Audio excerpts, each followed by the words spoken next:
కేవలం ఒక కేజీ మామిడిపండు ఖరీదు రూ. 3,00,000. వినడానికి షాకింగ్‌గా ఉన్నా ఇది నిజం.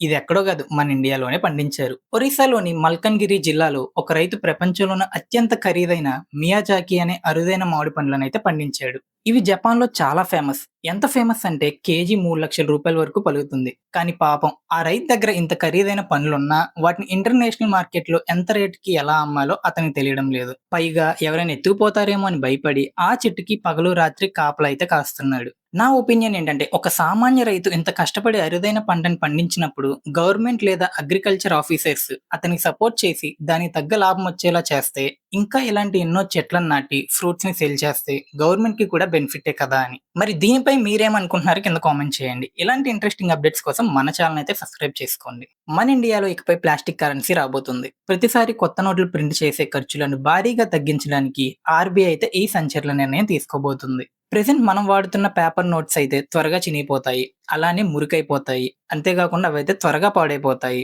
అందుకే వాటి ప్లేస్‌లో పాలిమర్ అంటే ప్లాస్టిక్ నోట్లను తీసుకొని రావాలని ఆర్‌బీఐ అయితే ఆలోచిస్తుందంట. ఈ ప్లాస్టిక్ నోట్స్ అయితే నీటిలో తడిచినా పాడవు, మట్టి అంటదు మరియు పేపర్ నోట్స్ కంటే చాలా ఎక్కువ కాలం అయితే ఉంటాయి. నిజంగా ఇది చాలా మంచి ఐడియా అని చెప్పొచ్చు. ఎందుకంటే వర్షంలో తడిచినా లేదంటే పొరపాటున ప్యాంట్ జేబులో డబ్బులు మర్చిపోయి ఉతికేసినా గాని ఇక ఎటువంటి టెన్షన్ అయితే ఉండదు. మరి ఈ ప్లాస్టిక్ కరెన్సీ ఐడియాపై మీరేమనుకుంటున్నారో కింద కామెంట్ చేయండి. ఇలాంటి ఇంట్రెస్టింగ్ అప్డేట్స్ కోసం మన ఛానెల్‌ని సబ్స్క్రైబ్ చేసుకోండి. దేశం కోసం మెడల్స్ తెచ్చే క్రీడాకారుల కంటే ఒక ఐఏఎస్ ఆఫీసర్ పెంపుడు కుక్కకే ఎక్కువ విలువుందా? అధికారం చేతిలో ఉంటే ఎంత పెద్ద తప్పు చేసినా సరే మళ్ళీ ప్రమోషన్స్ వస్తాయా? ఢిల్లీలో జరిగిన ఈ ఘటన గురించి తెలిస్తే మీరు ఖచ్చితంగా షాక్ అవుతారు. ఫ్రెండ్స్, ఈ స్టోరీ కరెక్ట్‌గా 2, 3 ఏళ్ల క్రితం ఢిల్లీలో త్యాగరాజ్ స్టేడియంలో అయితే జరిగింది. మన దేశం తరపున మెడల్స్ సాధించాలని చాలా మంది అథ్లెట్స్ అయితే ఈ స్టేడియంలో ప్రాక్టీస్ చేస్తూ ఉంటారు. ఉదయం పూట ఎండ ఎక్కువగా ఉండడం వల్ల వాళ్ళు సాయంత్రం సమయంలో రన్నింగ్, ఎక్సర్‌సైజ్ లాంటివైతే చేసేవాళ్ళు. కానీ సడెన్‌గా ఒకరోజు నుంచి సాయంత్రం 7 గంటలవ్వగానే క్రీడాకారులందరినీ స్టేడియం నుంచి బయటకు పంపించేయడం మొదలుపెట్టారు. అసలు 7 గంటల తర్వాత స్టేడియం లోపల ఏం జరుగుతుందో తెలుసుకోవాలని ఒకతనైతే సీక్రెట్‌గా వీడియో తీశాడు. ఆ వీడియోలో ఒక పెద్ద షాకింగ్ నిజమైతే బయటపడింది.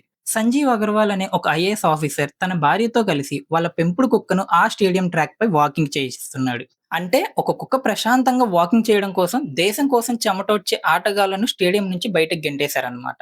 ఆ వీడియో ఇంటర్నెట్‌లో విపరీతంగా వైరల్ అయింది. ప్రజల నుంచి వ్యతిరేక రావడంతో అప్పట్లో ప్రభుత్వం ఆ ఆఫీసర్‌ని వేరే చోటకైతే ట్రాన్స్‌ఫర్ చేసింది. అది చూసి మన దేశంలో ఇంకా న్యాయం బతికే ఉందని సామాన్యులందరూ అనుకున్నారు. కానీ ఇక్కడే అసలు ట్విస్ట్ ఉంది. అతను చేసిన ఆ తప్పుకి కనీసం ఎవరికీ సారీ కూడా చెప్పలేదు. పైగా ఇప్పుడు అతన్ని మళ్ళీ వెనక్కి పిలిచి ఢిల్లీలోని ఎంసీడీ కమిషనర్‌గా ఇంకా పెద్ద పదవినిచ్చిందయితే ప్రభుత్వం. పవర్ ఉంటే సామాన్యులను ఎలా అయినా ఆడుకోవచ్చని ఈ ఇన్సిడెంట్‌ని చూస్తే అర్థమవుతుంది.